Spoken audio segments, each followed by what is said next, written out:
కొత్తగూడెం మున్సిపాలిటీలో 800 మందికి position certificate ఉన్న వారికి స్థలం కేటాయించాలని డిమాండ్ చేస్తూ సేవ్ కొత్తగూడెం సేవ్ మున్సిపాలిటీ నినాదంతో ముందుకు పోతా ఉన్నాం.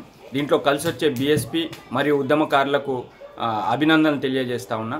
అదేవిధంగా CPI, CPM, CPI ML, New Democracy, ప్రజాపంద పార్టీలతో పాటు మిగతా ఉద్యమకారులంతా ఈ పోరాటానికి కలిసి రావాలని చెప్పి విజ్ఞప్తి చేస్తా ఉన్నా.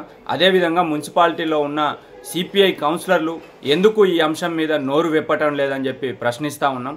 ఇండిపెండెంట్గా ఉన్న అనేక మంది కౌన్సిలర్లు కూడా వాళ్ళు ఎందుకు నోరు ఇప్పట్లేదని చెప్పి స్థలాల పంపిణీలో ఎందుకు నోరు మెదపడం లేదని చెప్పి ప్రశ్నిస్తూ ఉన్నా. కౌన్సిలర్లు ఎన్నికల సమయంలో డబ్బుల కోసం ఆ పార్టీ ఈ పార్టీ మారడమేనా?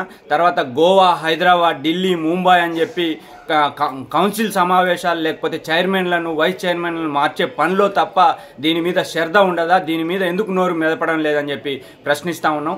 ఇప్పటికైనా రెవెన్యూ, మున్సిపల్ అధికారుల నిర్లక్ష్యం మీద పాలక మండలి స్పందించాల్సిన అవసరం ఉంది. పనులు 15 రోజుల్లో పూర్తి చేస్తామన్నారు. పనులు చాలా నెమ్మదిగా నడుస్తూ ఉన్నాయి.